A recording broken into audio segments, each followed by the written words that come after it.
के लिए लगाओ सर। मैं आपको इसलिए बता रहा हूँ क्योंकि लोग जो है ना बस प्रॉफिट देखते हैं आगे, लेकिन आया कैसे है ये हमें समझना। वो बात गई, अब नई बातों की शुरुआत होगी और सुजलोन से हमें उम्मीदें क्या है इस वीडियो से आपको पता लगने वाला है। इसे ध्यान से समझना सर, बड़ा ही पेचीदा है और सब लोग इसमें गुमराह हो रहे हैं। तो निफ्टी चाहे 18,000 टच करे, 19,000 टच करे, 20,000 टच करे, उसे करने दो कि इस संसार को सबको छोड़कर जाना है। जब इस संसार को सबको छोड़कर, क्योंकि मैं खुल के कुछ भी यहाँ नहीं बोलूँगा, आपको ये बात समझनी है और मेरी वीडियो को वही समझेगा जिसको अपनी साइकोलॉजी को डेवलप करना है।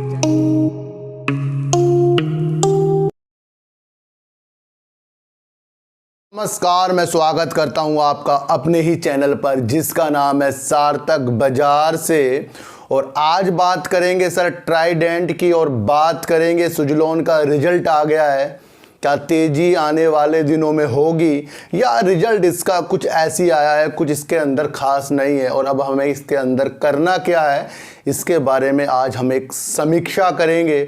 और उस समीक्षा को आपको दिमाग से बड़े गौर से सुनना है क्योंकि मैं जो भी बोलता हूँ उसको आपको ध्यान से सुनना पड़ेगा सर, क्योंकि मैं खुल के कुछ भी यहाँ नहीं बोलूँगा। आपको ये बात समझनी है और मेरी वीडियो को वही समझेगा जिसको अपनी साइकोलॉजी को डेवलप करना है। ये चैनल सिर्फ न्यूज बेस, साइकोलॉजी बेस है और 100 से 100% सारी चीज़ें सत्य होती हैं, भले उसके अंदर टाइम लगता होगा। तो आपको इस चैनल पे सच मिलेगा, सच का साथ दीजिए और अपने जीवन को अच्छा कीजिए सर। और बात करेंगे जो जिस तरीके से शुगर सेक्टर में लोग निराश हो रहे हैं, उसके अंदर क्या चीज़ें जो अच्छी दिख रही है उसके बारे में आज हम इस वीडियो में बात करेंगे सर। सबसे पहले मैं आपको एक चीज़ बताऊं सर कि इस संसार को सबको छोड़कर जाना है। जब इस संसार को सबको छोड़कर जाना है तो दूसरों को धोखा देना क्यों है? क्योंकि जो हम किसी को धोखा देते हैं ना, वो दे तो देते हैं, उसका मजा तो ले लेते हैं, लेकिन ऊपर बैठा वाला भगवान सोचता जरूर है, दे ले धोखा जितना देना है। लोग गुमराह कर रहे हैं, आपको लालच में डाल रहे हैं और कई ऐसे लोग हैं आपको पैसे देकर आपको अलग तरीके से बोलने पे मजबूर भी करते हैं। पर मैं उन चीज़ों में नहीं आता, मैं आपको पहले से बता दूं, निस्वार्थ वीडियो बनाता हूं और पैसों का मुझे लालच नहीं है सर। अगर पैसों का लालच होता ना कि यस बैंक ने जब बढ़िया उछाल किया था तो मैं भी वैसे ही बह जाता जैसे लोग बह रहे हैं। मैं बहता नहीं सर, मैं उसकी कमजोरी पकड़ता हूँ। कमजोरी पकड़ने वाला ही हमेशा जीतता, ही आपको सुनना पड़ेगा सर। एक कमेंट लेते हैं सर। एक कमेंट आया कल, हमारे एक प्रिय मित्र हैं, उन्होंने कल वीडियो में कमेंट किया है, वो रेगुलर कमेंट करते हैं। उन्होंने कमेंट किया है सर कि लोग कह रहे हैं कि निफ्टी 18,000 को टच करेगा, पर सर ये वहां से फिर नीचे आकर 15,800 तक भी आ सकता है। अब क्या करें? सवाल सर बड़ा ही पेचीदा है और सब लोग इसमें गुमराह हो रहे हैं। तो निफ्टी चाहे 18,000 टच करे, 19,000 टच करे, 20,000 टच करे, उसे करने दो। चाहे निफ्टी 15,800 टच करे, 14,000 टच करे, उसे करने दो। ये चीज़ें अगर नहीं होगी ना तो मज़ा नहीं आने वाला है। मज़ा तो लेना है ना। जब मार्केट ऊपर नीचे होती है उसी में लोग प्रॉफिट देखते हैं। तो ये सवाल ठीक है उनका, लेकिन उनको समझना चाहिए कि जब उतार चढ़ाव मार्केट में नहीं होंगे तो कुछ भी अच्छा नहीं होता। कोई उतार में भी पैसा कमाता है, कोई चढ़ने में भी पैसा कमाता है। ये तो मार्केट है सर। इस सिचुएशन को अपनी साइकोलॉजी से डेवलप करना पड़ेगा।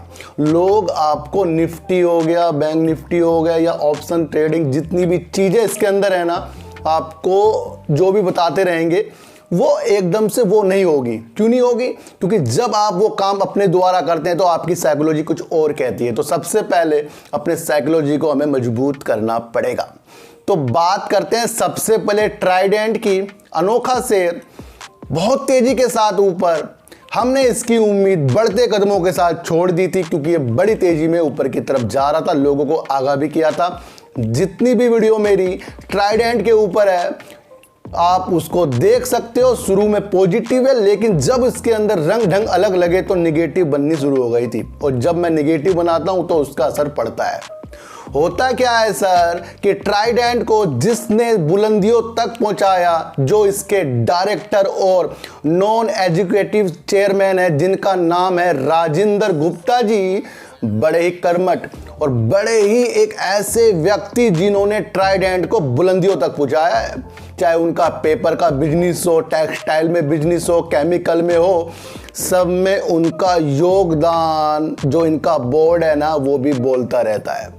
जब उनके ऊपर उंगलियां उठी कि ये पैसों का ज़्यादा कैसे उधर गया, आपको पता है पुरानी कहानी, नहीं बताऊंगा, तो उसमें मैंने एक निगेटिव चीज़ देखी। मैंने कहा जब चेयरमैन के ऊपर ऐसी चीज़ें हो रही हैं तो बाकी लोग कह रहे हैं, खड़े हो रहे हैं, तो कहीं ना कहीं एक निगेटिव है। तो मैंने इसके टारगेट उस टाइम मेरे दिल से लगा तो मैंने 35 रुपए के टारगेट दिए, वो पूरे भी हुए सर। लेकिन मैं आपको बता दूं सर कि अब ये और भी नीचे जा सकता है। वो इसलिए जा सकता है कि जिस व्यक्ति ने इस कंपनियों को बुलंदी तक पहुंचाया और वो ही व्यक्ति अपने स्वास्थ्य के और अपने घर की कुछ प्रॉब्लम, पारिवारिक प्रॉब्लम के कारण इस कंपनी से इस्तीफा दे रहा है। तो ये एक निगेटिव न्यूज़ हो जाती है कि जिस व्यक्ति को कंपनी की जड़ पता हो, कमजोरी पता हो, अच्छाई पता हो, वो ही कंपनी से अलग होगा। तो आप इसके शेयर प्राइस को कहाँ देख रहे हैं? अपने बुद्धि में लगाओ और अपनी बुद्धि से गुमराह बिल्कुल भी नहीं होना है लोगों की बातों में। ये एक बड़ा स्टेप लिया है और बोर्ड मेंबर ने इस अनुरोध को स्वीकार भी किया है। अब देखना है कि आगे जाकर ये काम होता है या नहीं होता है। अगर होता है तो फिर आपको इसके अंदर रिजल्ट कुछ भी आ जाए इसका, ये निगेटिव ट्रेंड दिखाएगा और ये शायद 30 रुपए तक भी आपको पहुंचकर जरूर दिखाएगा अगर इन्होंने ये चीज कर दी है। तो सारी तथ्यों को आपको समझना पड़ेगा सर। तो ये एक ऐसी वीडियो मैंने ट्राइडेंट के ऊपर बनाई जो इसको न्यूज के बेस में उलट पड़ रही है, घुमा रही है, ये आपको समझना पड़ेगा सर। आपको हर स्थिति में न्यूज पर ध्यान देना है, वो ही ऑप्शन हो या ट्रेडिंग हो सबको बदल देती है। समझ रखना, न्यूज आती सब कुछ चेंज हो जाता है, चार्ट में सब कुछ दिखने लग जाता है, तो न्यूज पर विशेष ध्यान दीजिए।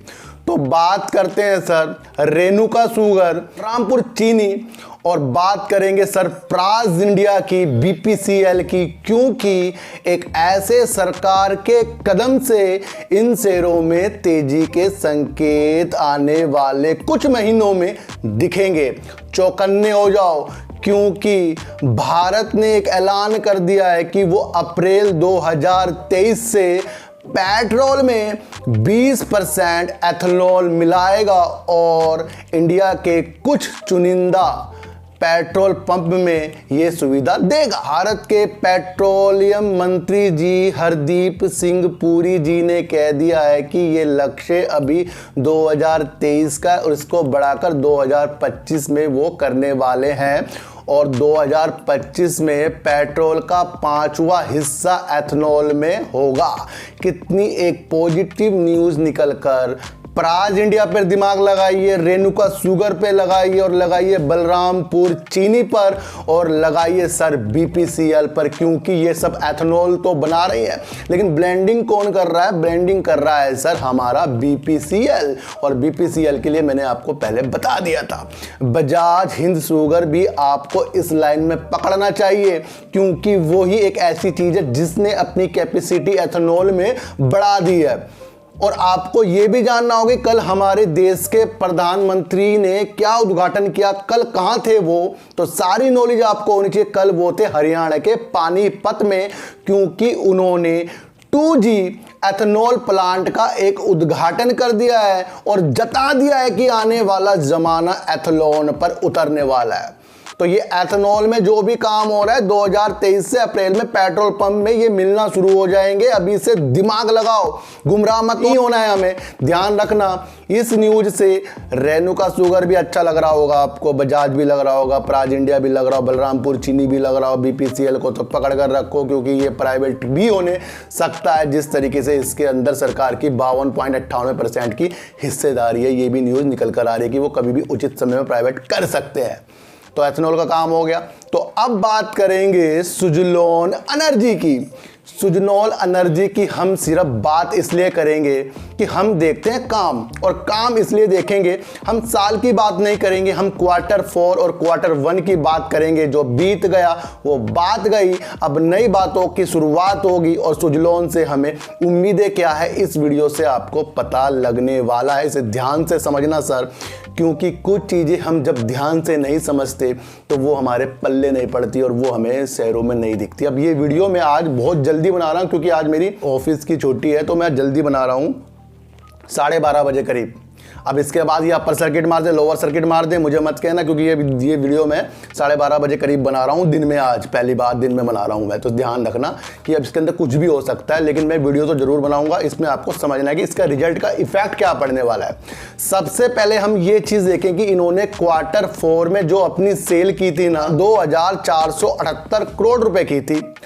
अब ये सेल घटकर इनकी सर क्वार्टर 1 में जिस तरह के कल रिजल्ट आया है 1383 करोड़ रुपए हो गई है, यानी कि 2400 करोड़ से करीब 1300 करोड़ पर पहुंच गई है, यानी कि सेल कम हो रही है। मैंने कहा था कि जिस कंपनी में सेल कम हो जाए उसमें थोड़ी प्रॉब्लम आ जाती है, तो ये वही चीज़ है सर। तो अब इसके अंदर निकल कर क्या आया है, इन्होंने क्या प्रॉफिट दे दिया है जिसकी वजह से लोगों में हल्ले मच गए हैं। तो इनका जो एक्चुअल प्रॉफिट निकल कर आया है वो आया है करीब सर 7 करोड़ रुपए। जिस तरीके से इनका लॉस जो पिछले क्वार्टर 4 में था करीब 32 करोड़ रुपए करीब था, अगर कम प्रॉफिट आया लेकिन उन्होंने लॉस से प्रॉफिट में आ गई है, तो यहां पर एक पॉजिटिव संकेत बन रहा है। लेकिन सबसे ज्यादा चौंकाने वाली बात क्या है सर, एक्सपेंस को भी नहीं लेंगे, एक्सपेंस तो अपने द्वारा ज्यादा घट हो सकते हैं। सबसे चौंकाने वाली बात क्या, लोग क्या कह रहे हैं कि इसका जो प्रॉफिट इस बार आया ना धुआंधार है, 50 तक पहुंचेगा ये शेयर। कैसे पहुंचेगा मैं आपको बताता हूं। देखिए सर, इनका जो प्रॉफिट आया है ना वो आया है इनका 2432 करोड़ रुपए। कितनी तेजी के साथ उछाल। अब लोग इसमें देखेंगे सर ये 7 करोड़ और 2432 करोड़ का क्या मसला, ये समझेंगे सर। सबसे पहले देखेंगे जो इनका इतना ज्यादा प्रॉफिट आया ये किस लिए आया। ये आया है सर एक्सेप्शनल जो आइटम होती है ना उसको सेल करने से, या कुछ संपत्ति हो गया इससे कुछ जुड़ी हुई कोई इनकी सब्सिडरी है उसमें कुछ इन्होंने सेल कर दिया, उसके द्वारा ये प्रॉफिट आया है सर। समझिए, ये बार बार तो हर क्वार्टर में सेल नहीं करेंगे कुछ, अगर बार बार कुछ ऐसी चीज ये सेल करते रहेंगे जिसकी जरूरत कंपनी को है लेकिन उसके अंदर ये काम नहीं हो रहा है, तो उसके द्वारा आप ये समझिए इन्होंने उस चीज को सेल किया है, उससे पैसा आया है। तो ये बार बार तो नहीं होगा कि ये बेचते जाएं, तो ये एक निगेटिव न्यूज मेरे हिसाब से बन जाती है कि इन्होंने एक्सेप्शनल आइटम्स को बेचकर यह प्रॉफिट जनरेट किया है।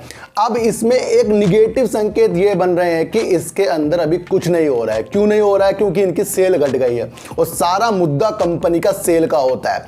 लेकिन आपको यह समझना चाहिए कि आने वाली प्लानिंग देश की क्या है। जो आपको मैंने अपतटीय किनारे बताए थे 7600 किलोमीटर के हैं, उसमें पवन टरबाइन लगने वाली है, उसके अंदर पीएलआई की स्कीम सरकार दे रही है, तो उसका फायदा ये शेयर भी उठा सकता है। लेकिन मैं आपको बता दूं जिस तरीके से इन्होंने बेल आउट की भी प्रक्रिया एक बना रखी है उसका भी पैसा आएगा, और जो इन्होंने एक्सेप्शनल आइटम को सेल करके जो इनका पास आया है जिस तरह कुछ भी बेचा होगा तो वो इसमें मदद करेगा सर। क्या मदद करेगा?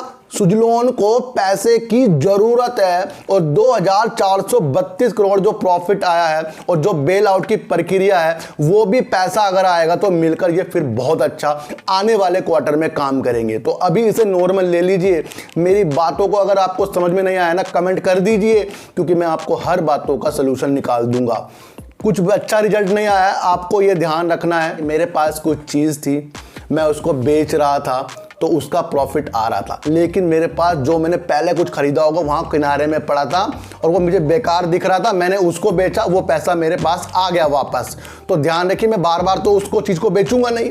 अगर उसको बार बार मैं बेचूंगा तो मैं तो बर्बादी हो जाऊंगा। तो ध्यान रखिए ये पैसा इनको मदद जरूर करेगा।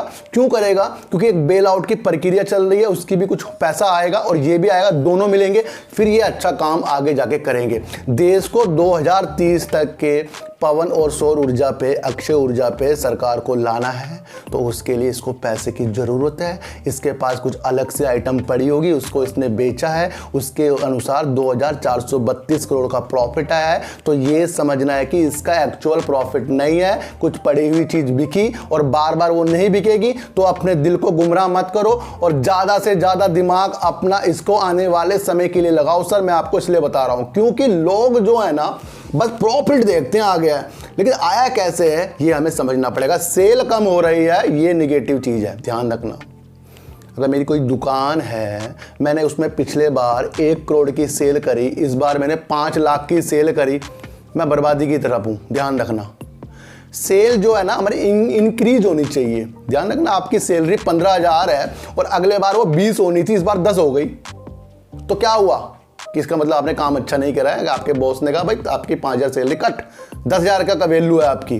तो ये वो चीज़ है, इसको आपको समझना पड़ेगा। अब जो पैसा ज़्यादा आया है इसमें अगर ये बेल आउट का मिलाएं तो अच्छा काम करे, तब ये जाकर अच्छा होगा। तो फिलहाल अब इसके अंदर से दिमाग ज़्यादा नहीं लगाना है। मैंने आपको तो पहले मेथड बता रखा, 30% लगाना है। भले ये आज आपको अपर सर्किट लगा दे, लोअर सर्किट लगा दे, क्योंकि मैं तो दिन में वीडियो बना रहा हूँ, मैं तो इसकी समीक्षा करी है, बैठ के रात भर बैठ के समीक्षा करता रहा इसकी होता क्या है इसके अंदर ऐसा। और एथेनॉल में भी मैंने आपको बता दिया क्या क्या होने वाला है। तो सर आपको ये समझना है कि आपको जड़ पकड़नी है, बस जड़ पकड़ो, वीडियो देखते रहो और अपने को गुमराह मत करो। कुछ चीज़ समझ में नहीं आ रही है उसके कमेंट करो, और कमेंट करना आपका लाजमी है, क्योंकि कुछ चीज़ जब समझ में नहीं आती उसे पूछना लाजमी हो जाता है सर। तो हर शेयर के पीछे मत पड़ो, काम इसका बहुत अच्छा है, इसको लंबे समय के लिए रखो और आपके रिजल्ट का इफेक्ट इसका गुमराह वाला तो हो सकता है, तेजी दिखा देगा 2-4 दिन की, गुमराह हो जाएगा उसमें। तो अपने को कदमों को रोकना है। तो सर आपको ये समझना, ट्राइडेंट में जिस तरीके से राजेंद्र गुप्ता जी ने इस्तीफा देने का सोच रहे हैं, 30 रुपये तक भी शेयर आ सकता है। और आपको एथेनॉल में चीनी मिल जो होती है उस पर दिमाग लगाना है, कौन कौन सी, और बीपीसीएल में ज़्यादा लगाना है। और आपको सुजलोन में अब आपको सिर्फ 20% दिमाग लगाना है कि रिजल्ट इनका अच्छा नहीं आया है। बाद में काम अच्छा कर देंगे तो उस हिसाब से मैं आपको बता दूंगा। और जिस तरीके से पीएलआई की स्कीम होगी, कुछ ये काम पकड़ता है, क्योंकि सर इनका सेल कम हो गया, बस आप दिमाग में ये बिठा लो सर। तो सर चीटी को हटा दीजिए, गाय को रोटी दीजिए और अपने बच्चों को ज़्यादा से ज़्यादा प्यार कीजिए, क्योंकि बच्चे आपकी मासूमियत से किस्मत पलटेंगे। तो फिर मिलेंगे आपसे नए वीडियो के साथ, जब तक के लिए नमस्कार।